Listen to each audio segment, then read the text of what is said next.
There is no product that we have promoted more on Fightful that I use while I'm awake than NordVPN.com/Fightful. You guys have probably seen me anchored to my desk an awful lot for quite a while, and I've always got NordVPN on all my devices. That's because that's what NordVPN.com/Fightful allows. You get the fastest VPN in the world on all your devices, on all your operating systems. It is so beneficial to have that versatility. Here at home, I put it on my router just in case, and I put it on my phone, laptop, desktop, PC, and smart TV. That allows you to get all the benefits: the online threat protection, the ability to change your virtual location with just one click, the ability to use that NordPass password manager, the file encryption tool, all that good stuff on everything. Also, you can subscribe to all those overseas services I'm telling you all about, all with 24/7 tech support and a 30-day money-back guarantee on top of an already amazing deal. Protect yourself on all your devices with NordVPN.com/Fightful. What's up, you guys? Sean Ross Sapp. Welcome to Fightful. Here with a name you know. Man, where don't you know him from? He's a regular in CMLL. He works for AEW New Japan in a VP role. He's going to be at New Japan Strong Resurgence May 11th in Ontario, California, as he, Tomohiro Ishii, and DKC take on the House of Torture. We got Rocky Romero. How you doing, man? I'm doing great. I know it's been a while since It we've chatted, so this is nice. it has. My first question is, when are you going to get a job? Yeah, I've been meaning to do that, for a Yeah. while. You can Yeah. only mooch off the government for so long. Like you Right. you need to get a job. What Yeah, you're I'm right. very interested to learn, like, what is a day in the life of Rocky Romero like? Because any weekend it's going to be different. Any Wednesday it's going to be different. But like a day like this, you had time to speak with me. Yeah, I mean, today I've got an interview with you, and then I've got a couple of phone calls to catch up with over varying things. Some of it's like talent, some of it's some of it is catching up with talent's representation, some of it is catching up with New Japan stuff, some of it is catching up with AEW stuff, and then I get to catch a flight to Edmonton, and then I will stay in Edmonton for the evening. Tomorrow we'll shoot AEW Dynamite, and then back home on Thursday. Friday we've got a press conference and a meet and greet.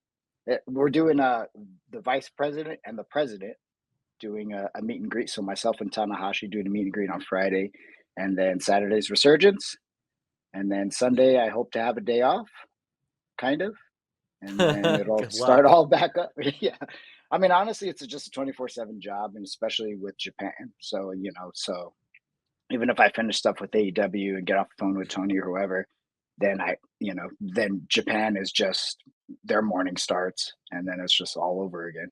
So it's it's demanding, but I'm happy, really happy with everything that I'm doing, and I'm happy, with both products. I mean, I think AEW is kicking butt, and New Japan of America is kicking butt. Windy City Riot was huge, and just trying to build off the momentum going into Resurgence this Saturday. And like even before you were officially announced for your AEW role, I remember I would be at like scrums and I would look over my right shoulder and there you are in the room. Uh, so you were Yeah, around quite a bit before that. Was it just sort of an informal role, and how often were you around?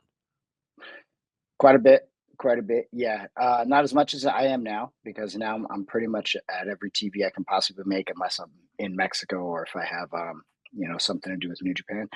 But yeah, around quite a bit, and obviously the relationship between AEW and New Japan is strong and it's tight, and so there's always something to do, or Tony would be saying, hey, can we get this person in? Can we get that person in? When can we get this person in? And then building to a Forbidden Door is always just a juggling act, because there's just so much going on. And New Japan's got a huge show in Dominion, which is right in the beginning of June, but also the last week of May is a Double or Nothing. So there's just constant stuff going on. So, and just trying to balance it all. But it's great. It's great. How do you feel being the human embodiment of the Forbidden Door? Like it's a thing that was joked about originally, and now it's just like, no, he is, and it's not even like a secret that you are. Right. You are.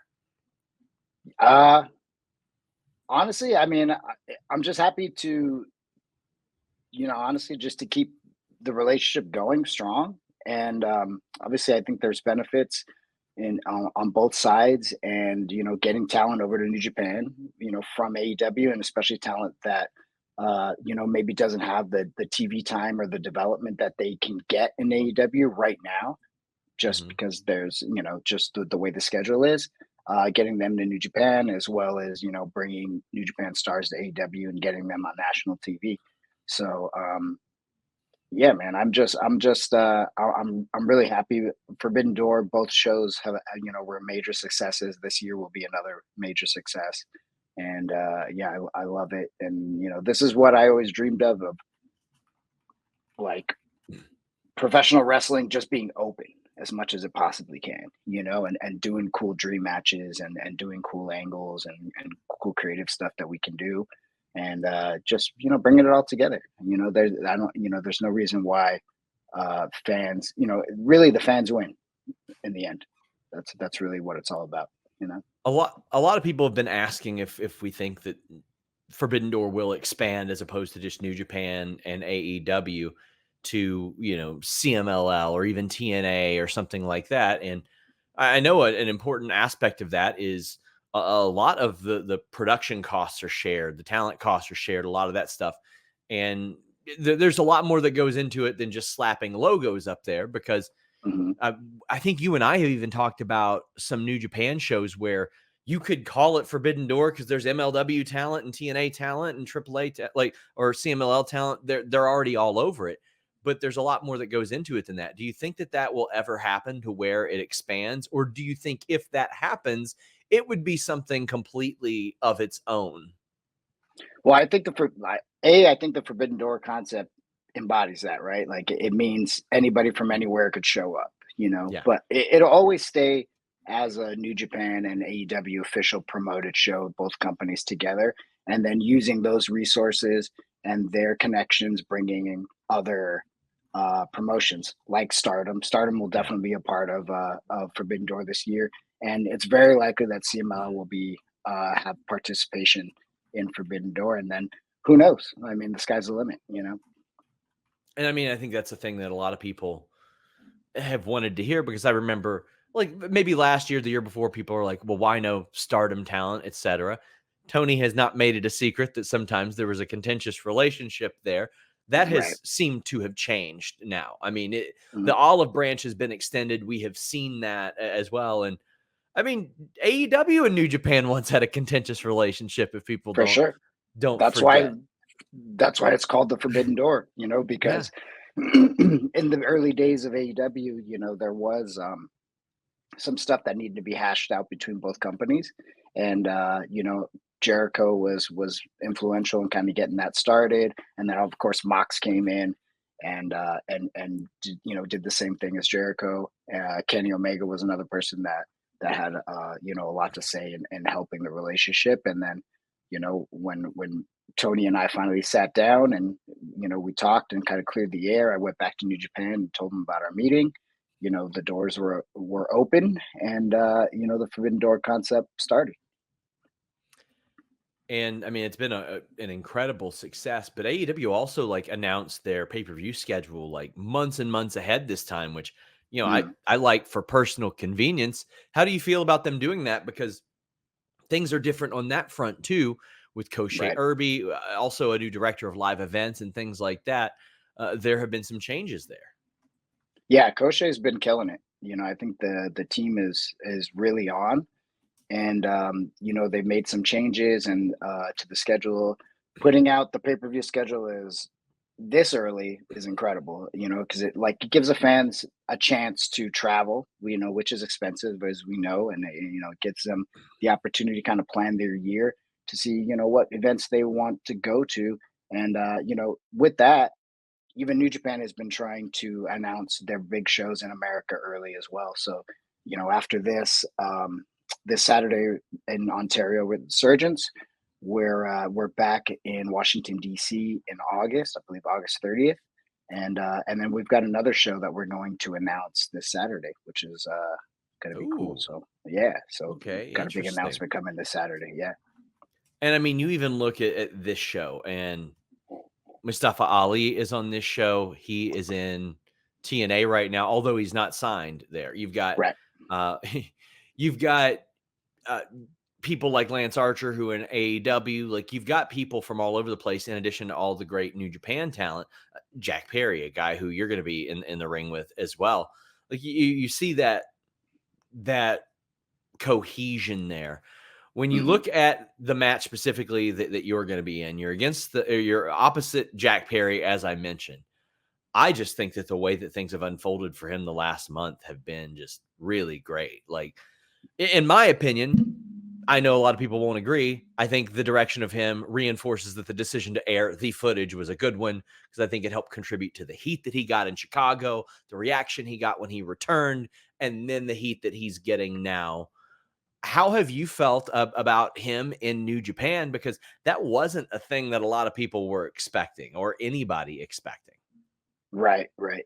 When I had conversations with both Jack, I had conversations with the Bucks, I had conversations with Tony, obviously, and kind of all in agreement that it would be the right decision for Jack to come to New Japan, and kind of, but because I think a lot of people wanted to see where Jack was going to be, what kind of reaction he was Yeah. going to get, and obviously it was a great opportunity to have Jack in New Japan. He's a phenomenal talent.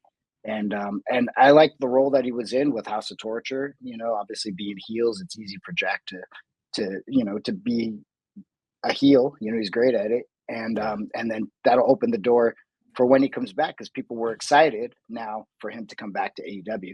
And the week that the footage aired was also the same week as Windy City Riot, which kind of just really pushed the promotional aspect for Windy City Riot over the top.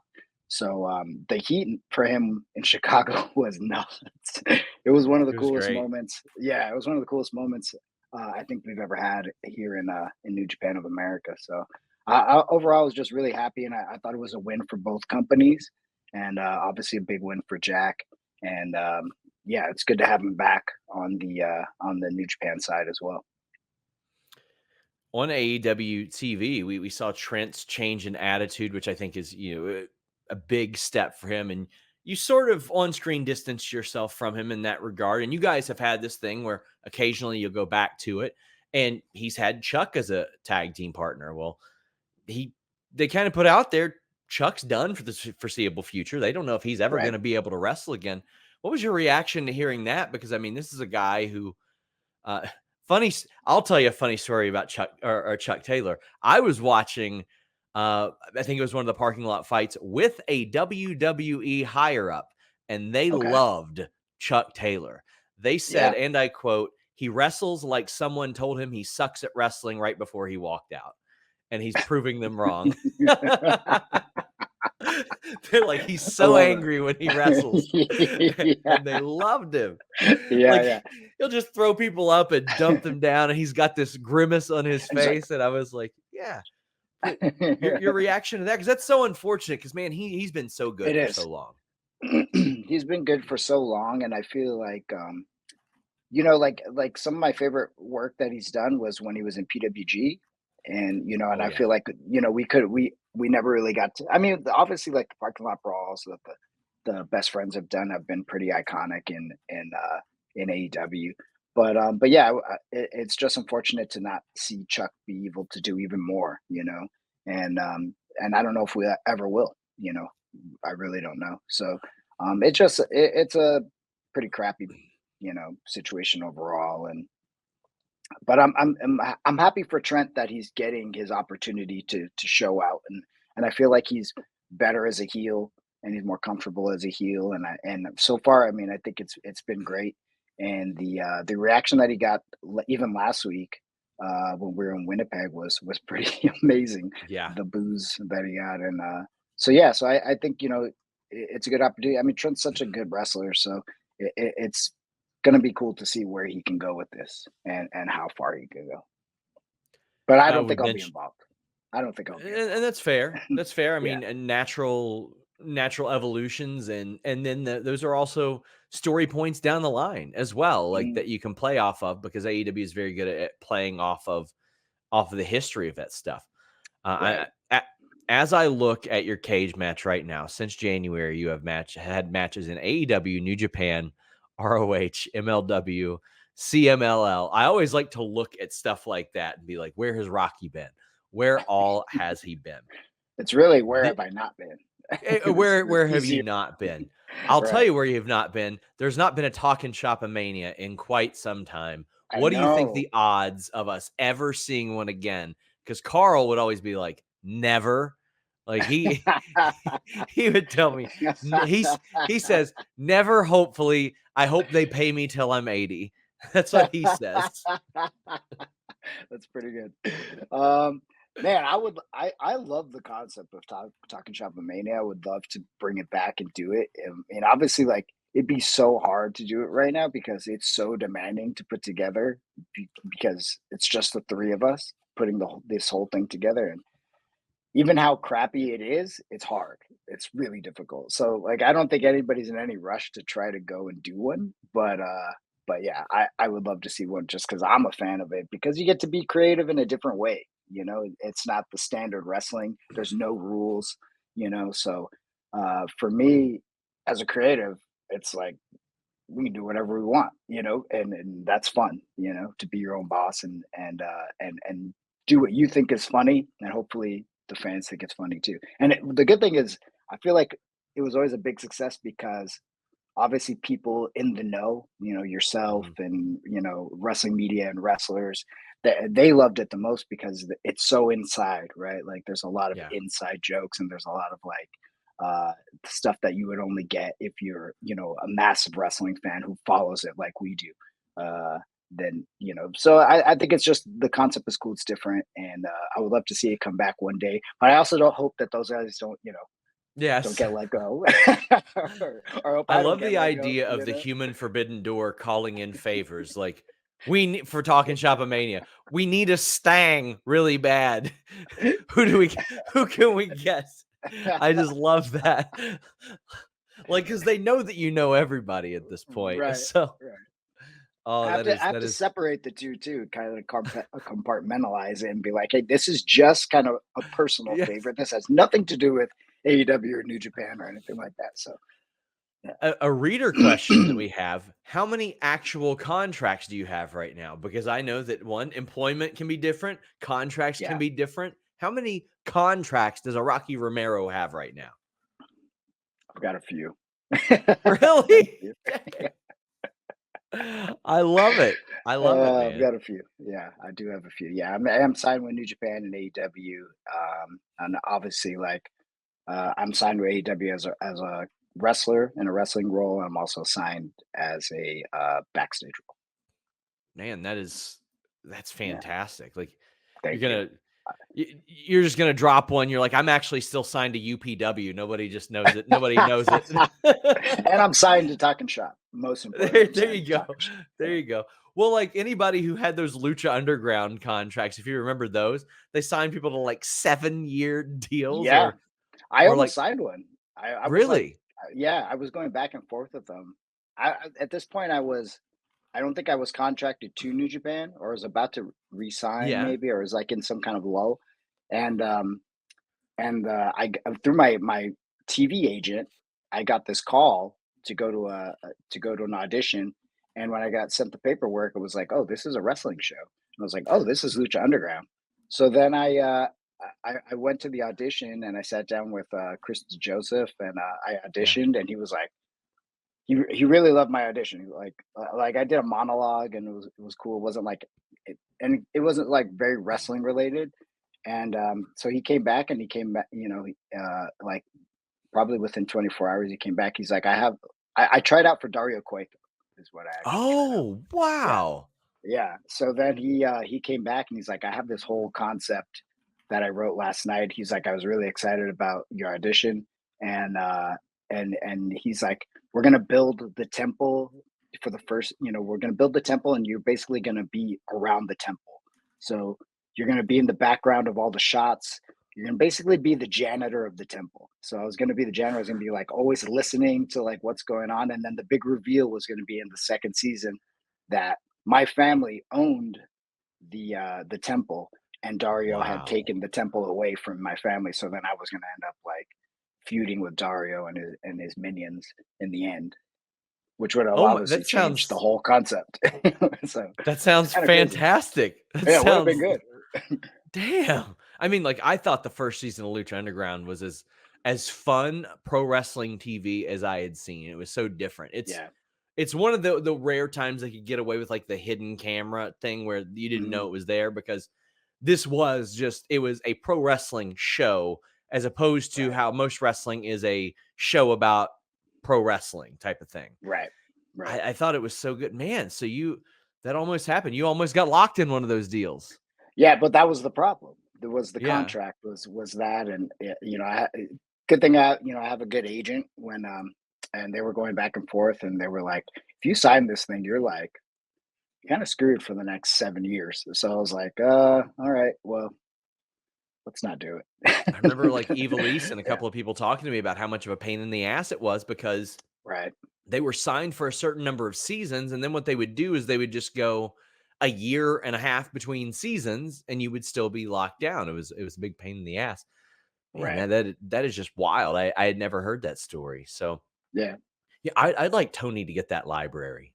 That's a library I want him to get. Yeah. Yeah. Especially Swerve now and all these talents that are there, the Lucha Bros. So I mean, uh, I think it'd be that's good. actually a good idea. Yeah, that's a great idea. I think that'd be kind of fun, because I mean I don't see WWE being in the library acquisition mode anymore. I think they did that just to launch the network, and now Right. that they're very smart because they're licensing out all the individual parts of the network for different things. And Hmm. Tony just seems like a guy who'd be like, "Yeah, I just want it. Yeah. I Yeah. just want to I mean, have it." I mean, it was good. It's good that he has the RH library because there's so much history Yeah. there, to build off of. And you need all that stuff is important when you're building packages and stories, and there's a lot of history from a lot of folks. So it's good to be able to dig into that and show the fans like where it all started in the journey, right? So we have New Japan Resurgence this weekend. Man, this card looks really good. You got Moxley and Shota, which incredible amounts of history there. When I talked to John Moxley a few years ago, he's like, "Yeah, hope he can drag me to a decent match one day." Like talking about when he's really, really old. Well, now here we are. I think it's 4 years after we had that interview. They've got a big title match. You've got Eddie Kingston and Gabe Kidd. It's so funny because people are like, "Who do you think is the next Osprey, the next AJ Styles, the next English speaker out of New Japan to blow up?" And I'm like, Gabe Kidd. The Yeah, for first sure. time I saw him, he promotes his matches like they're real fights, and I love that. Hmm. Yeah, he's almost like a little mini Conor McGregor for us, He like is. in the fact of like he gets it and he knows what to say, and everything that he says has value and worth, and it's also like spicy, Mhm. he's not afraid to speak his mind, and it comes from a very real place for him. So and his passion and his emotion is amazing. So yeah, I think he's the next breakthrough guy for New Japan. I mean, obviously you've got guys who have already broken through like Zack Saber, but I think that he is the next guy that really has the most potential for New Japan worldwide. And also, I mean, I had mentioned earlier, Mustafa Ali is on the show taking on Leo Rush. That's one I personally can't wait for. Insane. Like Leo Rush has done some incredible work over the years in New Japan.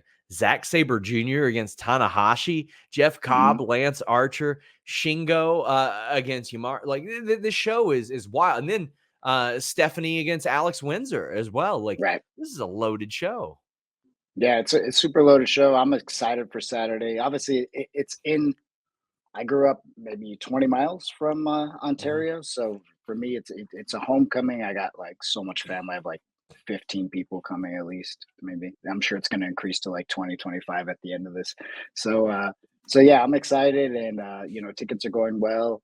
And so if you haven't bought a ticket or you want to watch it, you don't miss it this Saturday. It's going to be another great show on the same level as Windy City Riot, or even better. I think it has the potential to blow Windy City Riot out of the water.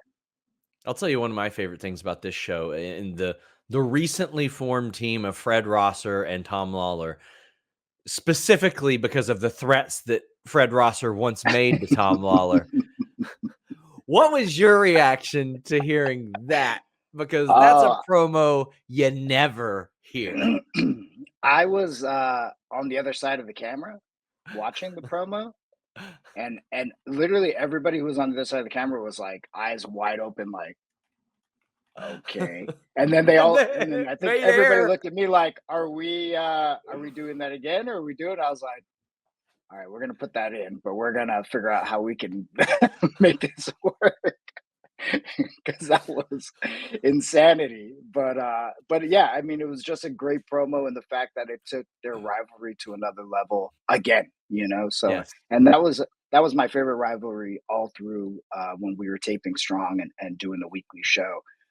Obviously, the whole show was really built around that rivalry, and I thought it's still one of my favorites. So to see them team now and the breakup of Team Filthy versus West Coast. I mean, I think they're just kind of strong originals, you know, and if you want to call them, and it's just cool to see the evolution of that history. I mean, I think there is no better endorsement of what Strong was and its value than Fred Rosser, because I remember in Chicago 2019, I think it was 2019, I did an interview with him, and I remember asking him, are you ever going to wrestle again? Are you retired? What's going on with you? And he was adamant. He's like, I'm not retired. I'm going to wrestle again. I'm waiting for the right opportunity. And I remember some of the comments were like, yeah, okay, buddy. Like eye roll stuff at him, who had been a WWE guy, and he had said, I pitched myself to AEW. They didn't want me. There were a lot of like really derogatory comments. Then he steps over into New Japan Strong, and he completely reinvented himself.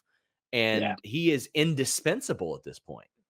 Yeah, no, absolutely. Absolutely. He's also a coach at the NJPW Academy. And I think he's just been such an important piece of the puzzle for New Japan of America. And he's such a great representative in general because he's a good person and he's a humble person. And his work outside of wrestling, talking about his story and how he's been bullied, during his life and just motivating kids and I don't know, he's just a great guy overall and such great representative for the company. So I feel like he'll always be involved as long as he wants to be with New Japan for sure. We see WWE. I think they're doing a very smart method. They're doing a lot of their basic quote unquote PLEs internationally, the big ones here in stadiums and stuff like that. Are there any international markets that you personally, as such a well-traveled guy, look at and you're like, man, I would love AEW specifically to do that? I know that's a massive undertaking, Yeah, but for are there sure. ones that you look at and you think, well, I think they would do really well there immediately? I think AEW obviously has huge potential to do an event along with New Japan in Japan. I think that's Yeah. kind of the easy one. That's a big one, because really like for Forbidden Door, New Japan uses AEW's infrastructure, and when you go, if AEW was to come to Japan, it would just be vice versa, reversed, where they could use New Japan's infrastructure to do a big event in a stadium or Budokan or wherever they want to do it. So, but I think AEW has potential. Obviously, the UK is a massive market, and we'll see that with Wembley again this year. But there's I do feel like there's an opportunity to do some smaller arenas and do more stuff around the country because they've got a great infrastructure there as well. With Fulham, so as well as Australia would be a great place. Mexico would be a great place now that they have partnership with CMLL. They imagine AEW in Arena Mexico, or Oh my having the God. infrastructure for CML to help them. So I think that's what strategically a lot of these partnerships are all about is how can we help each other, to do these type of events all over the world. I mean, and AEW, it's always trying to help New Japan as well. Some of we share some of the same production people that work on both sides. So there's a lot of Forbidden Door elements that are not just the stuff that you see in the matches. on both sides. I badly want to see Will Ospreay win the international title, and then like 3 days later, I would love to see him pop up in Uganda and defend it at soft ground Ugandan I feel wrestling. like it's gonna happen. The contract might be in the mail. I'm just Like I think they are just such like the essence of pro wrestling passion, those yeah, kids. yeah, Like yeah. it It's is really it's cool. I love what like Mason Mansoor are doing for them, like raising money for them as well.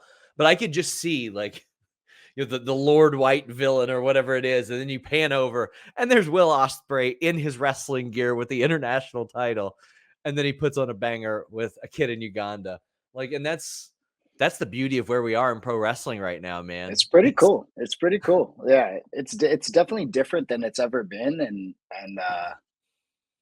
it's like you said, it's the power of professional wrestling, and it's just reached so many people. And I never even thought wrestling would ever be a thing with Ugandan kids. I mean, this is pretty crazy. It's just the power of the internet, powerful. How powerful it really is, and I don't know. I love it. It's just really cool. It's just really cool. It's fantastic. I might try to get myself booked there as Oh my well. gosh, I I'm wonder sure if they they're would handing love out that. contracts. I know that's the thing. We're gonna then the next thing you know, they're popping up in CMLL and Yeah, they got their visas, like they're good to right. go. I love it. I love it. Uh, New Japan Resurgence this Saturday, guys. Check it out. It is a loaded card. It is insane. Matches I didn't even mention: TMDK against Phantasma and Hikuleo. My gosh, Vandegrift versus Quest as well. Suji and Naito against Kenta and David Finley. An insane show. Rocky Romero, I want to thank you so much for joining us. no, thanks for having me. It's always great to be back on Fightful and talking to you, Sean. Indeed. Until next time, guys, we're out.